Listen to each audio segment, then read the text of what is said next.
Like a fading ember, but I hear you. Welcome back, lore lovers.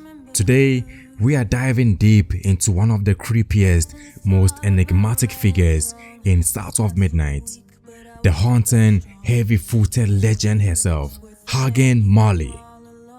If you've met her in game, you already know she is not your average ghost story. But where did she really come from? What inspired her inclusion in South of Midnight, and what does her chilling presence say about grief, loss, and Southern folklore? Let's unravel the real story of Huggin Molly. For many long years I was selfish and numb. I went marching backward, beat my own drum, searching for something where I came from. In South of Midnight, Huggin Molly is more than just a bump in the street. She is a shadowy figure who stalks the misty woods and empty streets of Prospero, wrapped in a dark cloak with long arms ready to grab anyone wandering alone. When you first encounter her, it's not just a jump scare, it's an experience. Her design is ghostly but maternal, intimidating yet tragic. She doesn't attack you like a traditional enemy. Instead, she suffocates you with a hug so tight it feels like your soul is being squeezed out.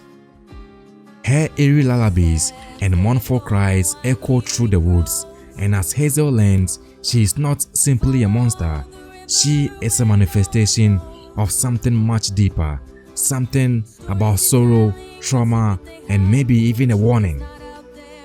But this spectral woman isn't just a creation of the game's writers. She is rooted in real Southern folklore. Huggin Molly is an actual legend from Alabama folklore, particularly the small town of Abbeville.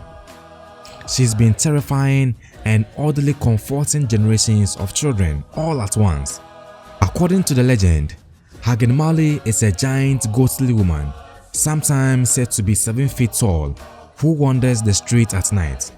Her trademark: if she sees a child out after dark, she chases them down, gives them a bone-crushing hug, and screams in their ear. That is it. No death, no curses, no eternal torment. Just a scream loud enough to leave your ears ringing. But here's where things get fascinating. She doesn't harm anyone. In fact, many believe her intentions are protective. Her terrifying appearances might actually be a way of keeping children safe, scaring them back home before trouble finds them. It's part ghost story, part bedtime warning, the kind of tale passed down in whispers, woven into small town life to this day. And Abbeville leans into it proudly. They even have a restaurant named after her, Huggin Molly's, complete with murals and themed dishes. 'Cause life is a light.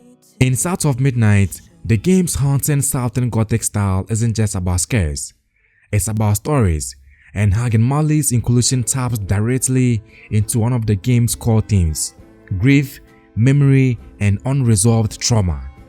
Let's think about this: a ghost who appears only at night, who embraces you, but not with comfort, but with suffocation. She doesn't want to hurt you, but her presence is overwhelming. In folklore and in game, she is a motherly figure whose grief manifests as a protective instinct gone too far. There's even a fan theory that in the game, Huggin Molly represents the trauma of lost motherhood, possibly Hazel's, or a communal grief felt by Prospero's spirits. She could be a soul who lost her child and now wanders the world trying to hold on to every child she sees. She hugs them not to harm, but because she doesn't want to let go.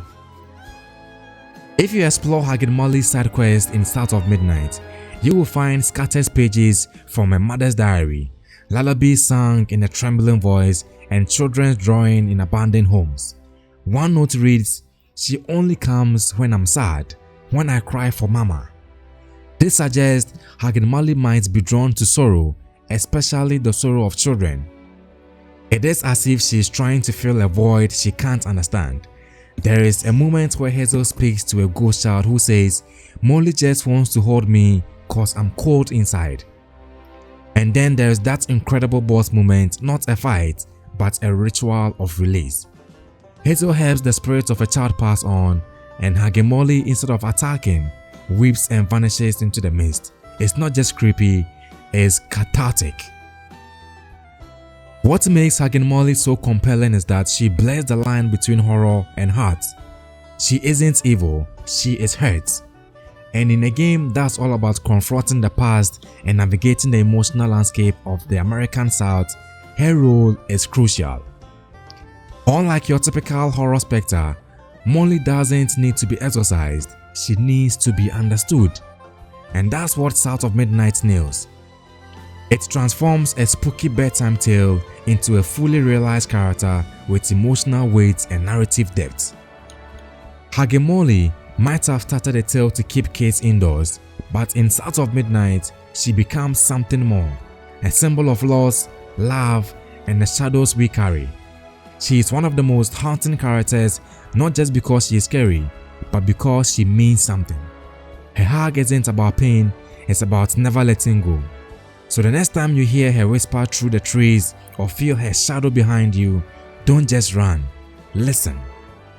That's it for today's deep dive. If you found this story chilling, emotional, or just plain fascinating, hit that like button and let me know in the comments who should we cover next in our South of Midnight lore series. Until next time, keep your lanterns lit and never wander the woods alone at night. Bye bye for now.